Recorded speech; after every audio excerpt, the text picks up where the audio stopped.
I encourage a few questions from the audience and from the team members and the academic staffs. And so we'll have a few questions and some general questions, since it's a panel discussion and Q&A session on entrepreneurship and emerging technologies and innovation. So anybody with questions may drop the text in the chat box, or they can directly ask the question. I would, since Mr. Ghoshal is to leave soon, I had a question, a general question to Mr. Ghoshal. Yes, please. I had a question dropped by one of the team members. So there's a question which says, as you have managed huge teams across various multinational companies, what is your opinion on pursuing an MBA for students? You're asking about pursuing an MBA? Yes. That will be fantastic. That will be fantastic. To be honest about it, I enjoyed MBA a lot. And sometimes it was more enjoyable than engineering, by the way. But take a few years experience before you get into an MBA. Don't walk into an MBA straight away without working, otherwise it will be just another theoretical exercise. Do a few years working. But I would say doing an MBA prepares you more for real world skills and facing the corporate side, at least. Whether you're on a job or entrepreneurship, it prepares you very well. So definitely, unless you are research minded, want to stay as one of the experts, technology experts, MBA definitely helps you in a real world from a corporate building perspective. I think it was from the perspective that I think the question was directed more from the sense that is it still necessary or an aspect of future upscaling? You asked me a very interesting point, and since you asked that question, I do get this question asked by engineering students. So I'll give you maybe 2 quick pointers. Okay. Frankly speaking, there are lots of eminent panelists here who probably have excelled. Obviously, Dr. Sarkar in the academia, I can see Dr. Das, and I saw Abhimanyu, Saikat, and I missed Navarone also. They obviously are technology experts. But in a real world, if you guys want to pursue corporate careers or want to have your own startups and all, the problems you will solve in either working for somebody else or working for yourself, it's not just technology problems. You'll have to solve human-related problems, human resources. You'll have to solve the financial side of the problem, getting the money, spending the money, accounting for the money. You'll have to solve legalese, compliance, these areas, the real-world problems and many issues. Now, engineering doesn't prepare you for most of that. You have to learn it the hard way. And MBA does definitely bring those skills. In addition to that, one of the areas I'll strongly say what has helped me in my career growth is you need a lot of softer skills, communications, for example, right? Now, MBA does prepare, okay, the variety of subjects you study, you know, right from marketing to communications to finance to HR and all that. It really prepares you for the real life world. So even today, whatever you talk about it, these things are not going to go away. Okay. Even if you have to set up a AI company or you have to set up a deep tech company or whatever is it, you have to deal with people. You have to count money. You have to bid for money. You have to sell yourself and your company and product. You have to do marketing. And you have to have the right communication skills and pitching, all the elevator pitch, which Dr. Sarkar mentioned and all that. You need to have the right skills to do that. MBA does help in that. Either you do that or you learn it the hard way. So this is my belief. I don't know. I may not be the best guy to answer that. but I personally felt it helped me. Let me jump in here. For the students again, this is an interesting question, and obviously, Mr. Simran Ghoshal did a wonderful job in giving a right perspective of life. Let me ask you, turn the question around. When you say I want to do an MBA, do you understand what you're asking even? It is almost like, do I need to do an engineering? There's so many disciplines out there in MBA. Okay? And there is one part of this equation: finance, international business, marketing, entrepreneurship, everything. They're all bundled in one word. So as Mr. Ghoshal rightly said, that you need to know what you want really in life. What is your passion? What is your strength? Engineering teaches you a lot of good stuff. What it does not teach, as someone rightly said, is soft skill. How to communicate, how to understand the people. Engineering does not teach you. Finance, engineering doesn't teach you. That is where you need some understanding. And MBA is really mostly on soft skill. This is Gautam, and Dr. Sarkar, are you done? Yeah. So just from my 2 pennies from my side on top of Mr. Ghoshal and Dr. Sarkar. You see, I'm a computer scientist, that's true. I'm a data scientist, that's true. But you all will be surprised or glad to learn that I also failed what Mr. Ghoshal told. And I didn't do a full-time MBA because I already had done MTech in computer science. So what I did a 1-year senior management program at IIM Calcutta, and that actually opened my eyes. And you will be glad to learn that my PhD is not in computer science. I started my PhD in computer science at IIT Kharagpur, but finally I did my PhD. Leaving that, I did my PhD in economics and finance, primarily economics, from Indian Institute of Foreign Trade. So, and all these things, I mean, when when I'm talking about AI, in my slide also, you might have found the topmost layer was the industry knowledge and the domain knowledge. And that comes, as Mr. Ghoshal very rightly put it, that either you learn it through an MBA or you learn it from a hard way. So what it takes actually for years, I mean, or maybe a decade to learn all the stuffs in concisely. If you go for a structured course, it need not be a full-time MBA if you are already done 10 years of experience, probably 1-year MBA or maybe whichever way.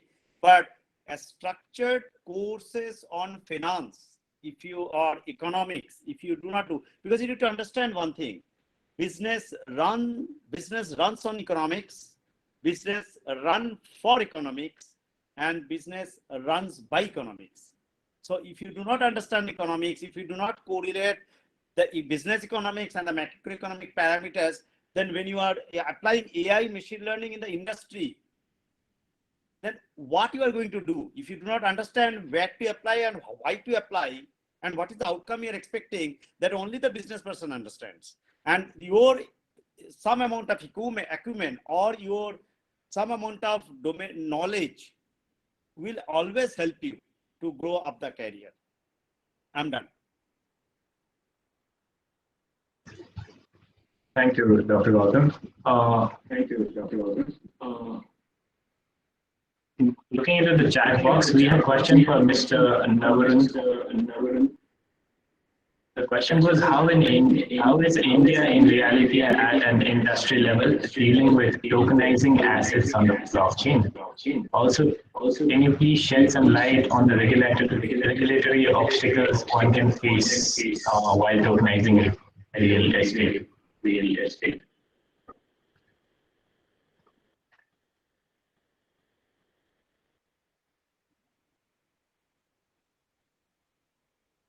Mr. Navarun, are you here?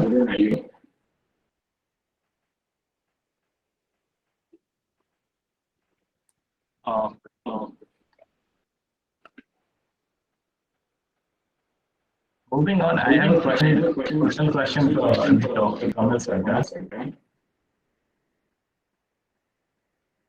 Dr. Kamal, it was a new concept for me, technopreneurship. I've heard of technocrats, but technopreneurship was a new concept for me. So I just wanted to ask, what was technopreneurship be in India, and how could we show technology readiness for the same?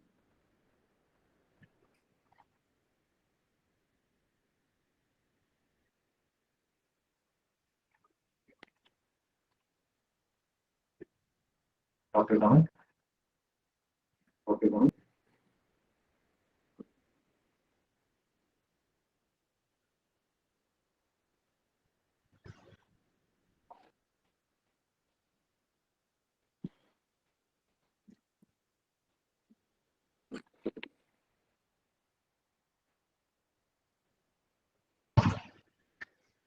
Any more questions from the audience?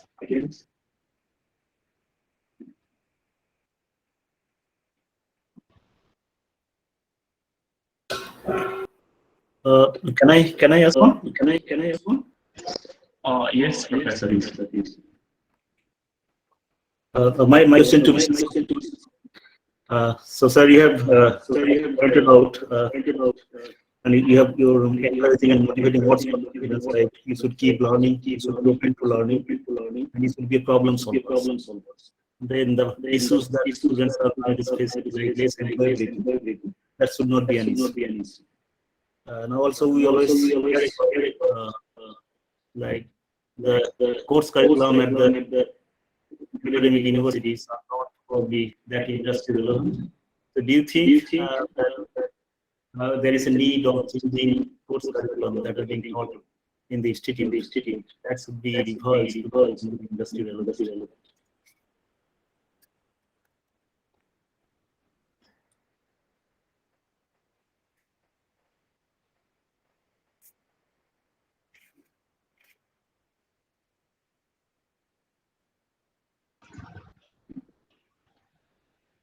Dr. Gautam, we seem to have some disturbance from the end. Could you please mute your mic?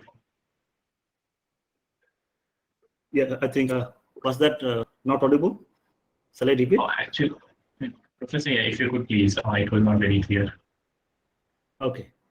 So my question was to Mr. Samiran Ghoshal.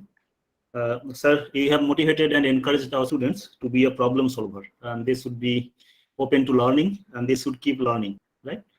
Right. So then also student pointed out about their employability issues. And we also sometimes hear from industries that our students are not up to, they're not probably meeting the requirement that the industries then need.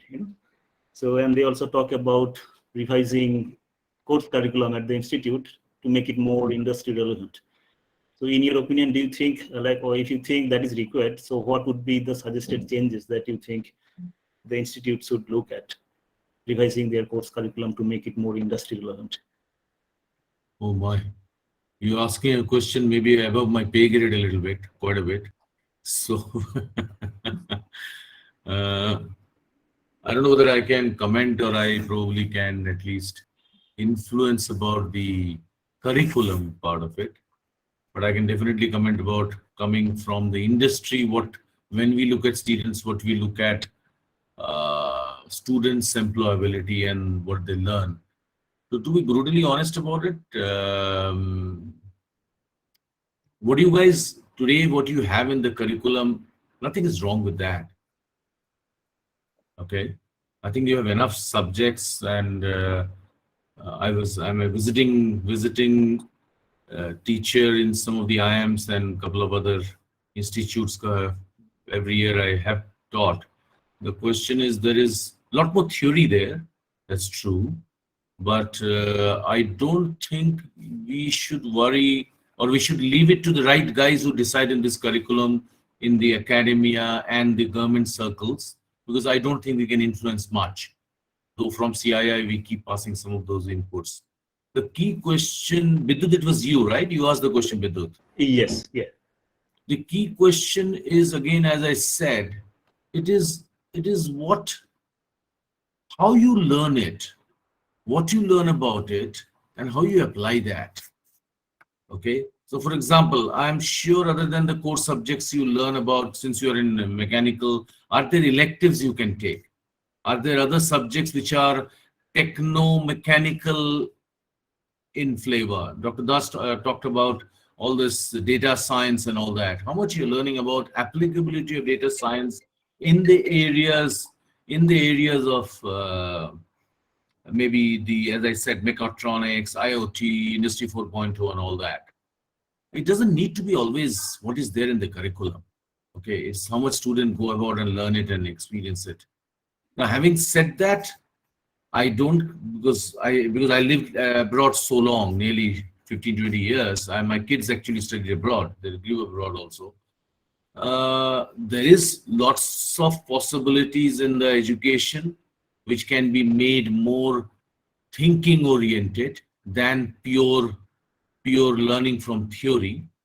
But that's something, Vidyut, it's probably above my pay grade to really comment on, and probably for this call also, about how much we can influence about UGC or one of those bodies go and change the curriculum, frankly, Vidyut.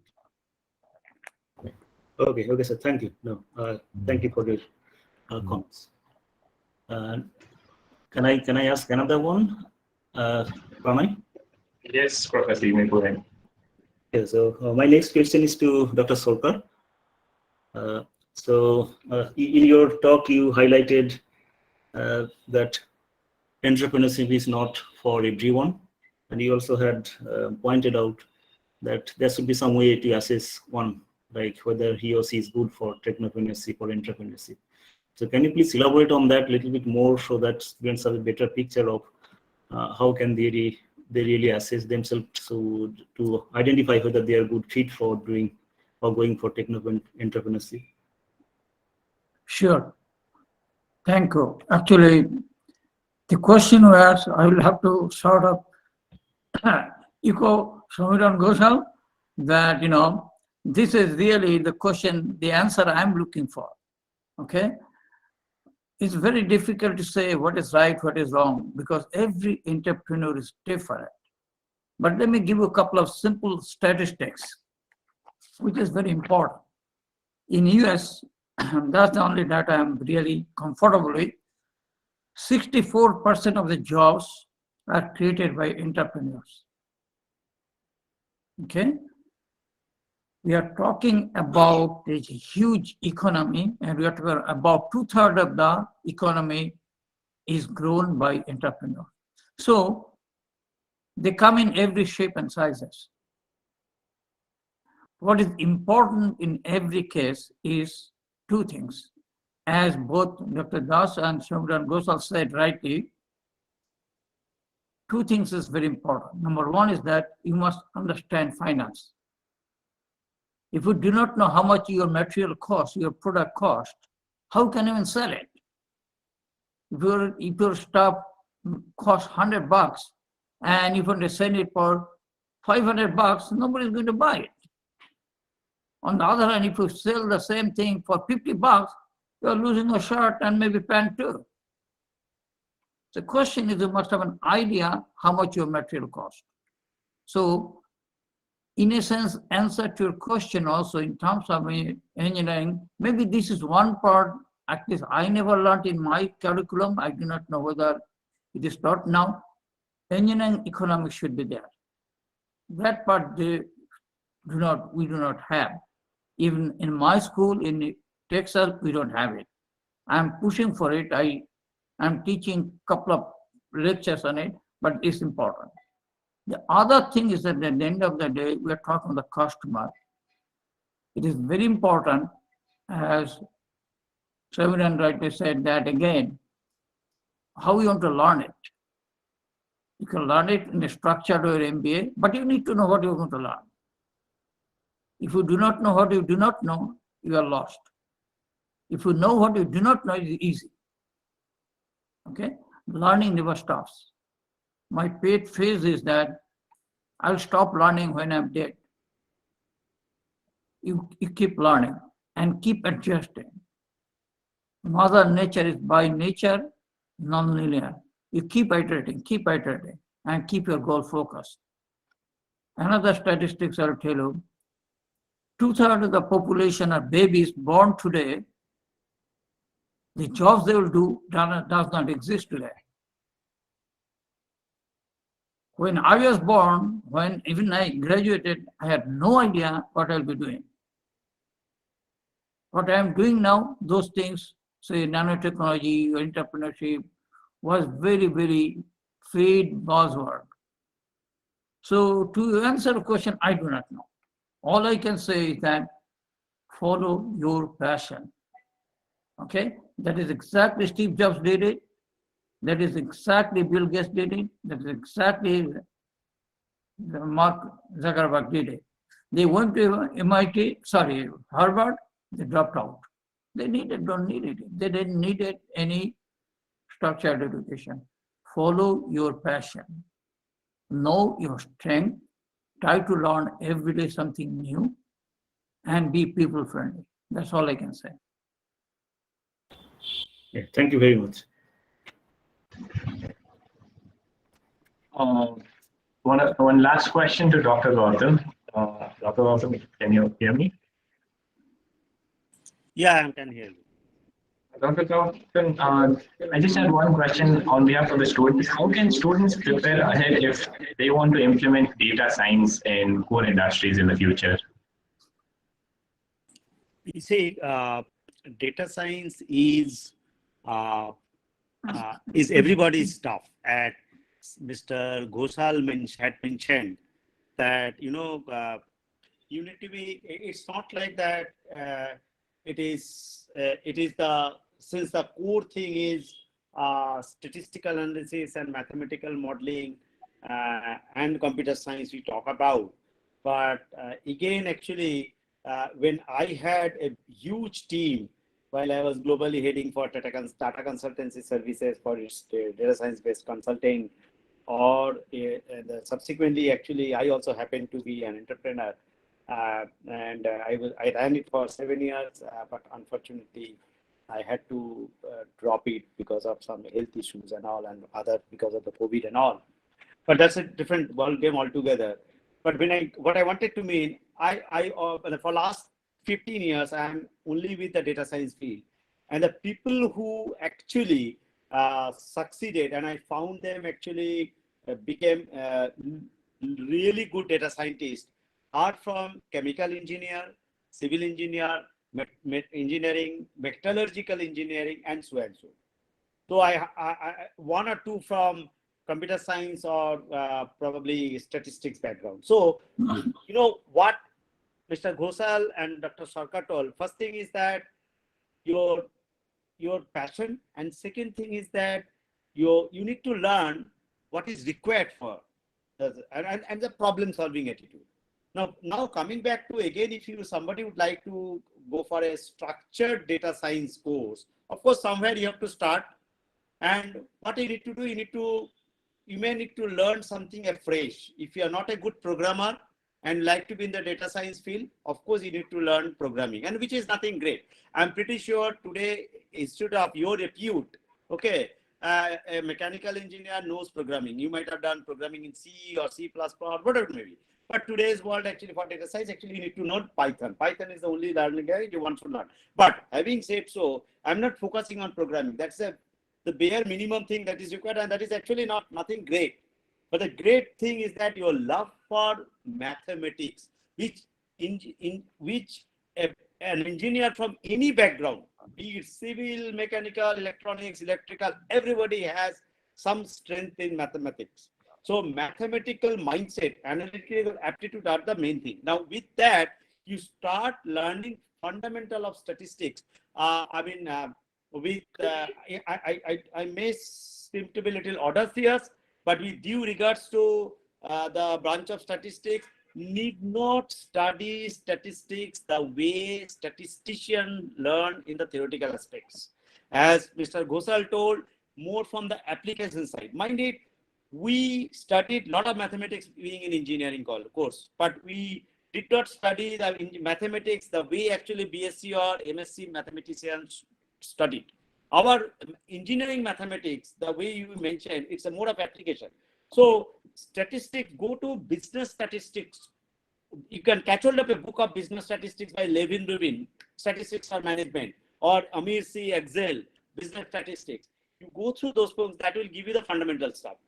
And after that, actually learn a little bit of Python to implement it. And then you catch hold of a book on data mining or machine learning. Because very recently, for a couple of IIMs and other institutes, I designed the courses for MBA in data science or MBA in business analytics. So I went through to the deepest and actually made it ensure that you need to know one of the programming languages to implement it. You need to understand fundamentals of statistical analysis from the perspective of business. If you do not learn economics, you will be missing. And then actually, you know, if you talk about computer science, I think it's a very less amount of computer science is required initially to start with.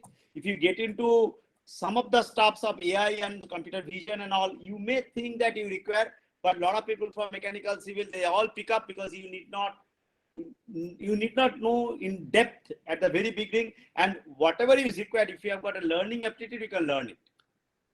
Because I have seen people from economics background studied, and today is a great actually AI machine learning expert. I do not know whether I answered your question. Probably the gist is that. But if you like to go for a structured course, there are many structured courses. But you need to be very careful. I found most of the courses being taught, they go by theory, as Mr. Ghoshal told. They do not have industry experts to teach, because unless they go from the case study perspective, it is to be taught from the case study and actually practically how it is to be dealt with. That is the way it should be taught, which is very uncommon in Indian scenario. That is what I found.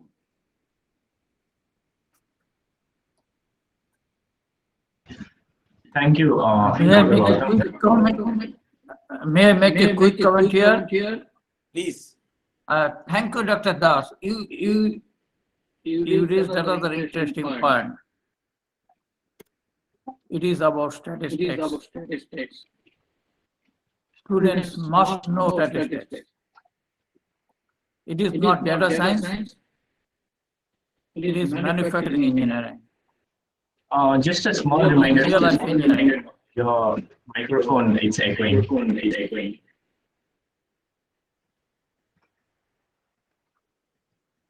So that's all I want to say. Any last question, because I have to log off. Yes, now we have come to the end. We don't have any more questions, and I know it's been a very long day, and we are very grateful for all of your patience, the members in the audience as well as our esteemed guests.